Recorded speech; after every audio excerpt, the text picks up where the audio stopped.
जय यीशु की। मैं हूं प्रियंका डामोर और आप देख रहे हैं रेडियो वृत्ता शीर्षक की हिंदी सर्विस। कलीसियाई समाचार में आप सभी का स्वागत है। कलीसियाई समाचारों में प्रमुख है, पॉप और इजरायली राष्ट्रपति ने बातचीत के सभी मार्ग खोलने की जरूरत पर चर्चा की।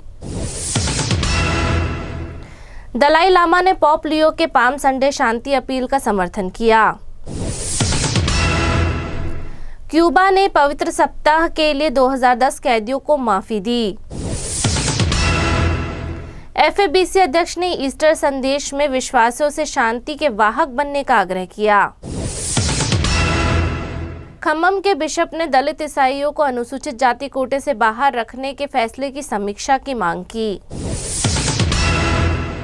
भारतीय मजदूर अधिकारों के चैंपियन को वेटिकन में पद मिलने की सराहना।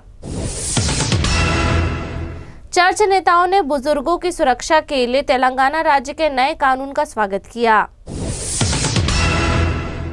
मुंबई शिष्यत्व कार्यक्रम का समापन स्ट्रेंथ रैली समारोह के साथ हुआ। अब जानते हैं समाचार विस्तार से। पॉप और इजरायली राष्ट्रपति ने बातचीत के सभी मार्ग खोलने की जरूरत पर चर्चा की।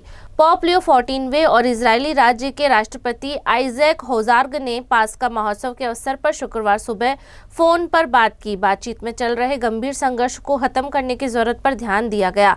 पास्का महोत्सव के अवसर पर शुक्रवार 3 अप्रैल की सुबह पॉप लियो ने और इजराइल के राष्ट्रपति आइजैक हेर्ज़ोग के बीच फोन पर बातचीत हुई। वाटिकन प्रेस ऑफिस से जारी एक बयान के मुताबिक इस बातचीत की पुष्टि की गई। बातचीत के दौरान राजनीतिक बातचीत के सभी मुमकिन चैनल फिर से खोलने की जरूरत पर फिर से जोर दिया गया, ताकि चल रहे गंभीर झगड़ों को खत्म किया जा सके और पूरे मध्य पूर्व में एक सही और पक्की शांति लाने की उम्मीद की जा सके। दलाई लामा ने पॉप लियो के पाम संडे शांति अपील का समर्थन किया। दलाई लामा ने पॉप लियो की हालिया शांति अपील के प्रति अपनी जोरदार समर्थन व्यक्त किया है। उन्होंने पॉप की उस अपील का समर्थन किया जिसमें हिंसा को समाप्त करने और विभिन्न राष्ट्रों व लोगों के बीच करुणा तथा बातचीत के प्रति नए सिरे से प्रतिबद्धता जताने की बात कही गई। 31 मार्च को जारी एक संदेश में तिब्बती आध्यात्मिक गुरु ने कहा कि वह पाम संडे के अवसर पर आयोजित विशेष प्रार्थना सभा के दौरान पॉप द्वारा की गई अपील का तहे दिल से समर्थन करते हैं, विशेष रूप से हथियारों को त्यागने और हिंसा का परित्याग करने की अपील का। उन्होंने कहा कि यह संदेश उनके मन को गहराई से छूता है, क्योंकि यह दुनिया के प्रमुख धर्मों द्वारा साझा की जाने वाली मूल शिक्षाओं को दर्शाता है। दलाई लामा ने कहा, चाहे हम ईसाई धर्म, बौद्ध धर्म, इस्लाम, हिंदू धर्म, यहूदी धर्म या दुनिया के किसी भी महान आध्यात्मिक परंपरा को देखें, उनका मूल संदेश एक ही है, प्रेम, करुणा, सहिष्णुता और आत्म अनुशासन। उन्होंने इस बात पर जोर दिया कि सच्ची धार्मिक शिक्षाओं में हिंसा के लिए कोई जगह नहीं है। उन्होंने आगाह किया कि इतिहास ने बार बार यह दिखाया गया है कि हिंसा केवल और अधिक कष्टों को ही जन्म देती है। उन्होंने कहा, हिंसा से केवल और अधिक हिंसा ही पैदा होती है और यह शांति की कभी भी कोई स्थायी नींव नहीं बन सकती। क्यूबा ने पवित्र सप्ताह के लिए 2010 कैदियों को माफी दी। क्यूबा सरकार ने घोषणा की है कि उसने पवित्र सप्ताह के मद्देनजर 200 से ज्यादा कैदियों को माफी दी है, जिसमें जवान औरतें और 60 साल से ज्यादा उम्र के लोग शामिल हैं। क्यूबा सरकार ने घोषणा की है कि उसने पास्का महोत्सव से पहले 2010 कैदियों को माफी दे दी, जबकि 1 महीने से भी कम समय पहले 14 कैदियों को रिहा किया गया। क्यूबा के टेलीविजन पर प्रसारित एक आधिकारिक घोषणा में सरकार ने कहा कि यह एक मानवता और संप्रभुता का काम है जो पवित्र सप्ताह के धार्मिक उत्सवों के संदर्भ में हो रहा है।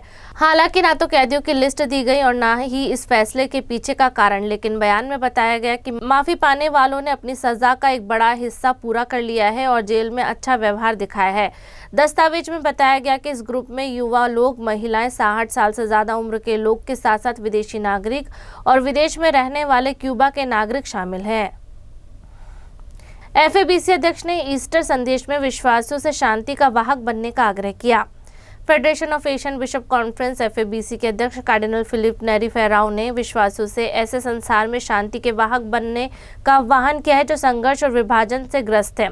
अपने ईस्टर संदेश में गोवा और दमन के आर्चडायसिस के आर्चबिशप ने आशा और नवजीवन के स्रोत के रूप में पुनरुत्थान के महत्व पर प्रकाश डाला। कार्डिनल फेराउ ने सहायक बिशप सेमियो फर्नांडिस के साथ ईस्टर की शुभकामनाएं देते हुए कहा, यीशु मसीह का पुनरुत्थान अंधकार पर प्रकाश की और निराशा पर आशा की परम विजय है। वैश्विक चुनौतियों पर विचार करते हुए आज कई समाज संघर्ष और विभाजन के कारण खंडित हो गए हैं और कहा कि ईस्टर ईसाइयों के लिए कार्य करने का एक आह्वान है, ऐसे संसार में जो अक्सर संघर्ष और विभाजन से खंडित रहा है। ईस्टर हमें शांति के वाहक बनने का आह्वान करता है।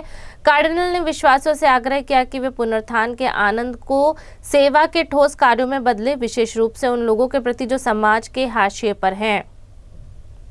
खम्मम के बिशप ने दलित ईसाइयों को अनुसूचित जाति कोटे से बाहर रखने के फैसले की समीक्षा की।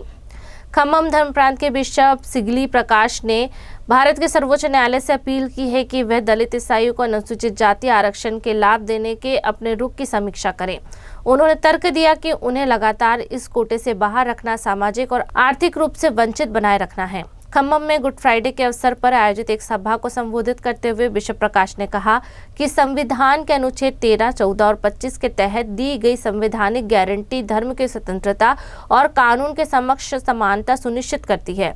उन्होंने इस बात पर जोर दिया कि जो लोग ईसाई धर्म अपनाते हैं वे अपनी मर्जी से ऐसा करते हैं और उन्होंने अपने ऐतिहासिक सामाजिक पिछड़ेपन के आधार पर मिलने वाले सकारात्मक कार्रवाई के लाभों से वंचित नहीं किया जाना चाहिए। बिशप ने 1950 के राष्ट्रपति आदेश के प्रावधानों की आलोचना की जो अनुसूचित जाति का दर्जा केवल उन दलितों तक सीमित रखते हैं जो हिंदू धर्म को मानते हैं।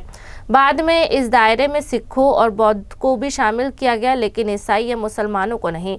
उन्होंने कहा कि इस तरह बाहर रखे जाने के कारण दलित ईसाइयों को शिक्षा और सरकारी नौकरियों में आरक्षण का लाभ नहीं मिल पा रहा है। भारतीय मजदूर अधिकारों की चैंपियन को वेटिकन में पद मिलने की सराहना।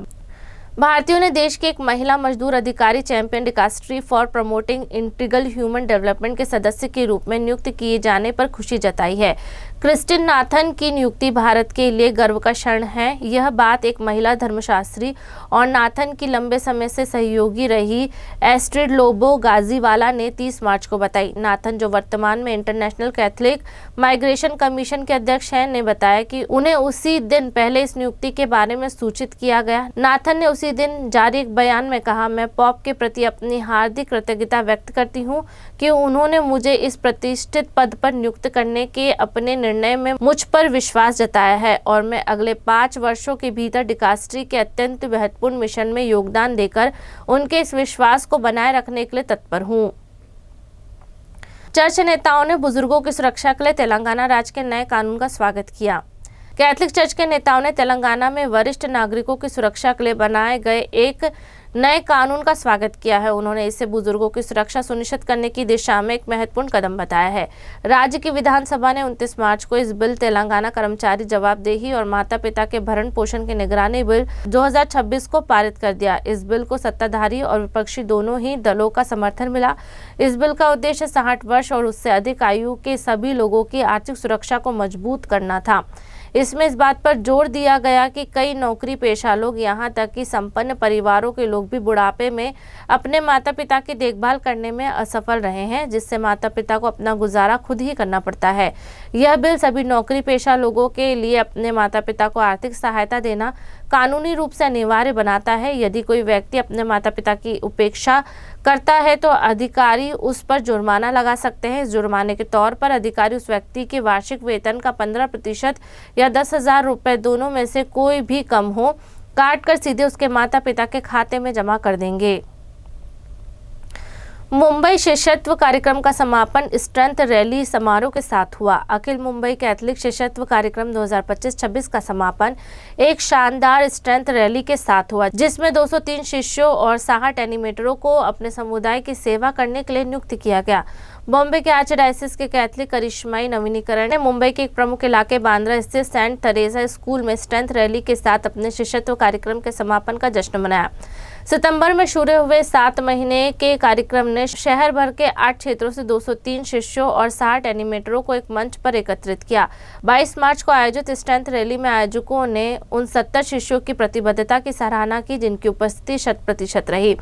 स्ट्रेंथ रैली शिष्यत्व कार्यक्रम के प्रतिभागियों के लिए एक तरह का दीक्षांत और नियुक्ति समारोह है। यह उत्सव व्यक्तिगत गवाहियों और सशक्तिकरण का एक अनूठा संगम है जो प्रतिभागियों को व्यापक चर्च समुदाय में अपने मिशन को जारी रखने के लिए प्रेरित करता है।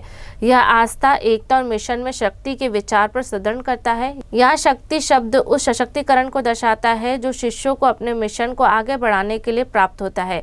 इसी के साथ कलीसिया समाचार समाप्त हुए। अगली बार फिर मुलाकात होगी नई खबरों के साथ। नमस्कार। रेडियो वेरितास एशिया आपके लिए लेकर आए हैं RVA mobile app. RVA mobile app पर हमारे विभिन्न प्रकार के कार्यक्रमों का लाभ लें, हमसे जुड़े और एशियाई ईसाईयत की आवाज का हिस्सा बने। आज ही ऐप स्टोर एवं प्ले स्टोर से RVA मोबाइल ऐप डाउनलोड करें।